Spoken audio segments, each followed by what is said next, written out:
Platfight has changed Nickelodeon All Star Brawl 2 forever. This game has been given the opportunity to re-enter the spotlight for the first time since its initial release date, with this event featuring 30 players, 20 of which are some of the best in the entire world. It was going to be the first time that many of the best players were ever under one roof competing in the same country. Platfight also would mark the first time I've met many of the other brains behind the event in person for the first time. Look who it is.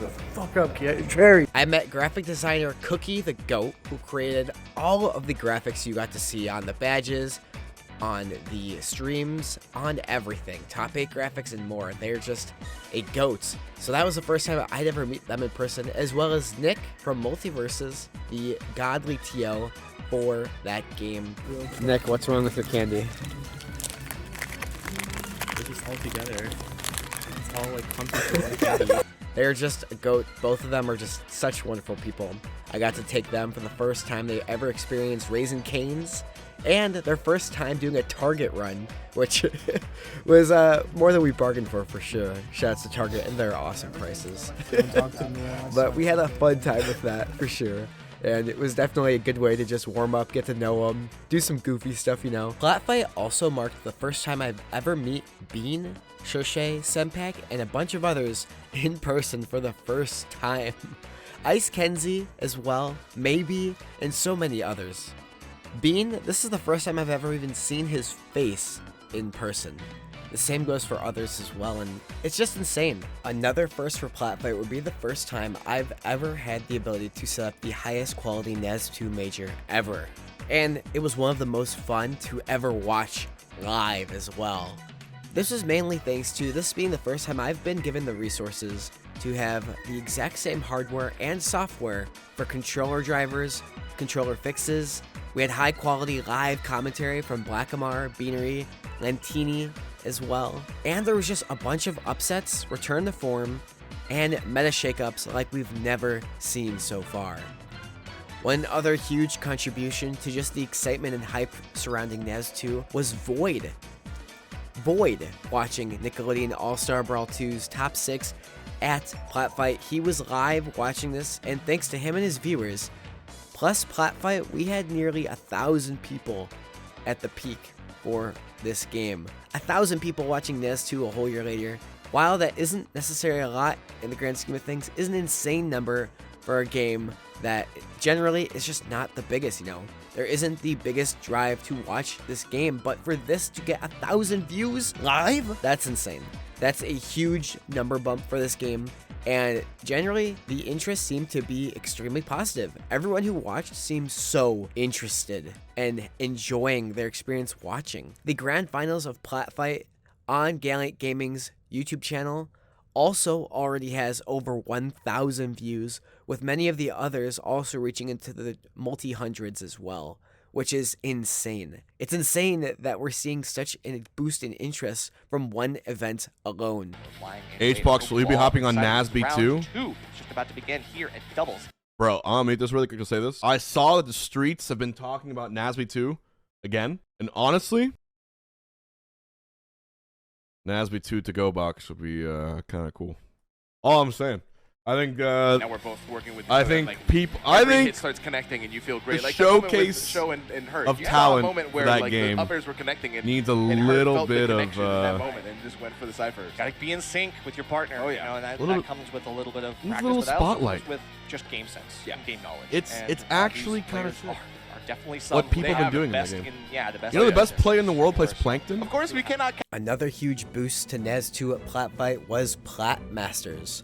On Friday, we had an event called Plat Masters, which featured an 8-man single elimination bracket, with each player playing against each other in each of the games featured at the main stage. So it was Nickelodeon All Star Brawl 2, Multiversus, Brawlhalla, Smash Ultimate, Rivals 2, and Smash Brothers Melee. You'd roll a dice to see which of the games you got round 1, and then people from there would go on to ban or pick the games that they wanted to play. NASB2 oddly was picked by many of the participants at least once, because everybody had played it. Everybody has time in NASB2.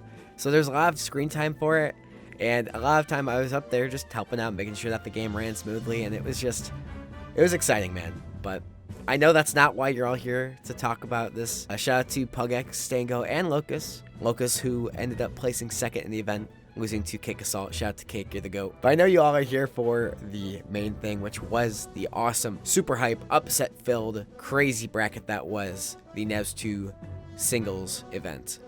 So let's get into that without further ado. Let's set the stage. Battle Blimp set up the idea that Shershay was capable of sweeping the bracket at Platfight, beating top names left and right 3-0 as she usually does every event.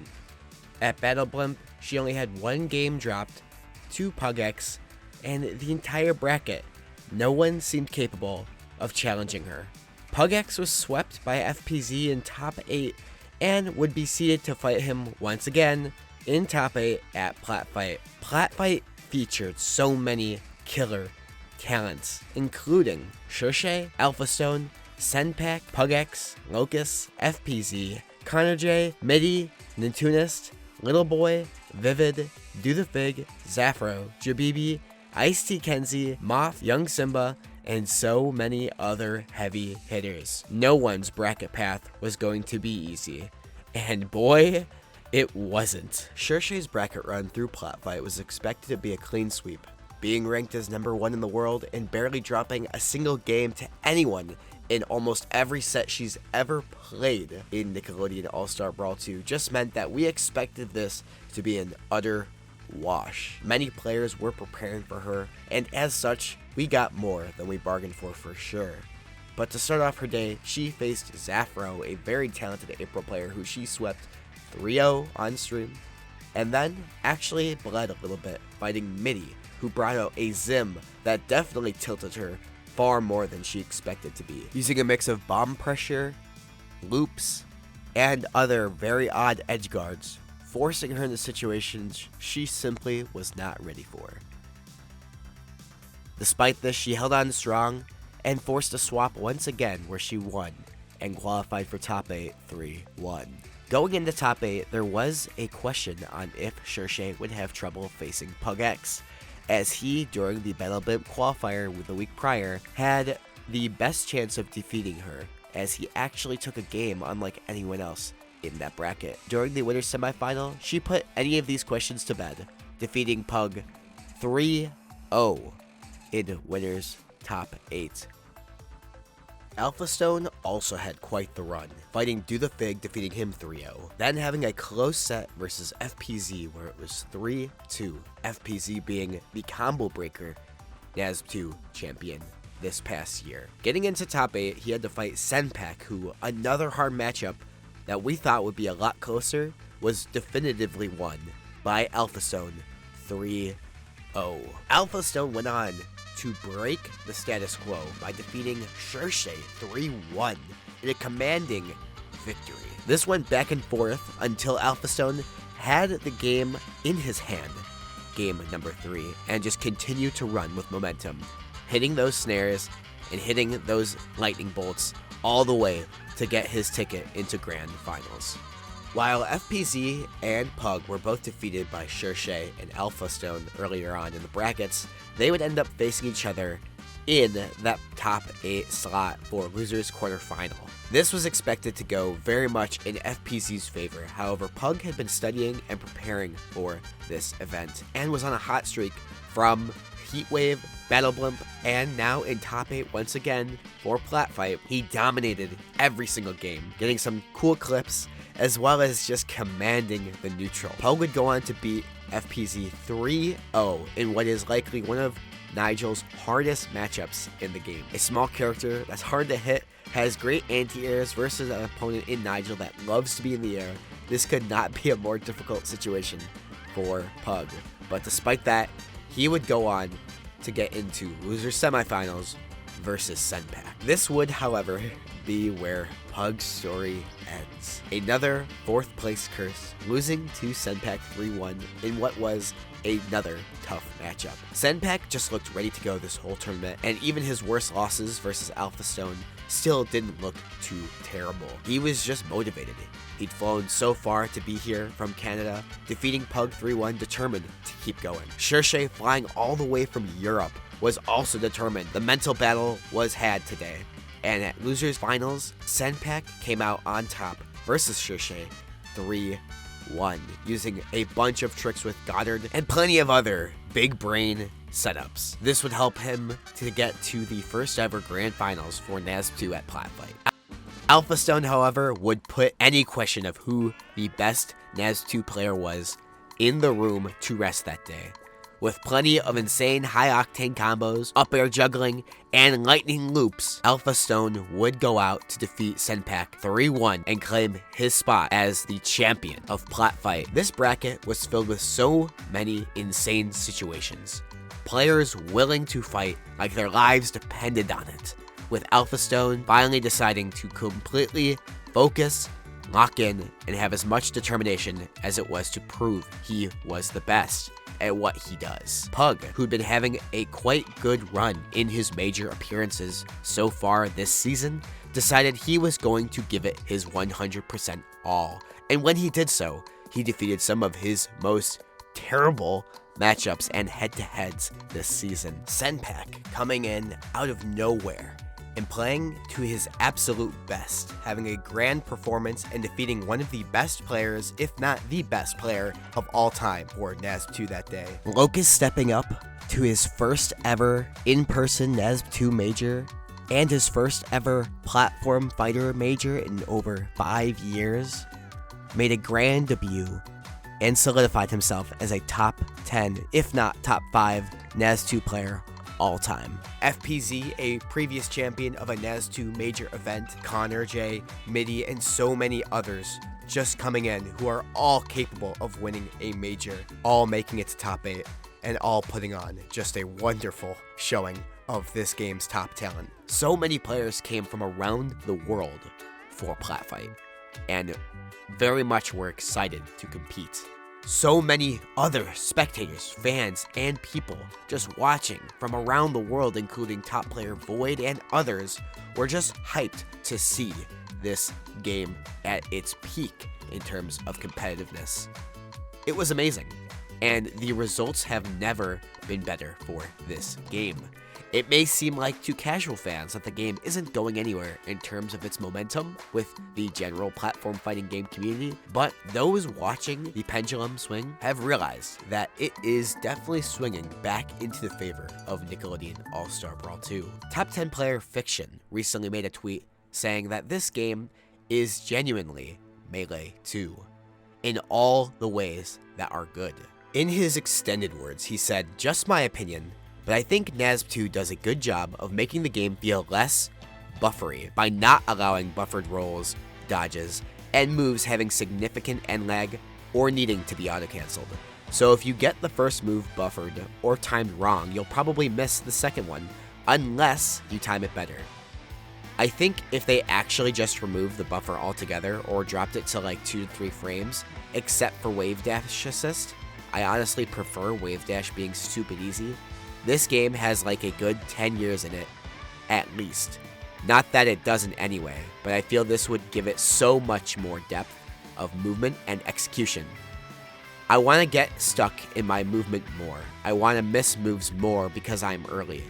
It's a big part of what makes Melee so intensely satisfying and gives a true expression of movement, since everyone looks different depending on which inputs they hit precisely. So far, it's one of my only gripes, along with wishing I could shield drop down as a toggle and not just have access to spot dodge on a platform. I'm gonna do a write-up at some point going over the pros and cons of the game from my very limited new perspective on it. Just need to actually educate myself on this game a bit more. I don't think a change like this would ever happen, but a guy's got a dream. Earlier this past week, he also said, Gora, I freaking love Gora.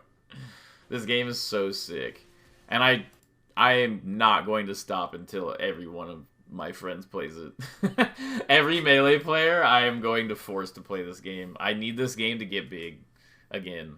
It needs to at least be decent. Whatever is going on behind the scenes at Fair Play Labs, testers and devs are making the right calls, and this latest patch has literally caused a revival in terms of the relevancy of this game. Whether you notice it or not, 2025 is going to be a huge revival for Nickelodeon All Star Brawl 2, and you all should hop on to join the wave. Whether you've been watching only, playing by yourself with your friends, or just watching content and tournament play of this game, you are helping to do that.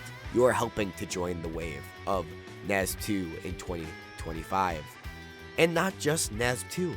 The entire series, Nickelodeon All Star Brawl, just had its Project M, or its fan mod, created and released. Nickelodeon All Star Brawl Community Edition, or Nick Brawl CE. And there is so much to do with this series. The game is easily moddable, so we just had Kratos added as well.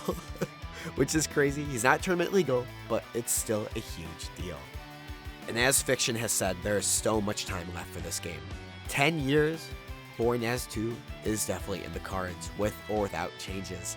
And I definitely think having more execution required is something that would be good to have. I would love it, even if it's unrealistic. But let me know what you think. Is Nickelodeon All Star Brawl 2 having a resurgence? Should people come back to this game?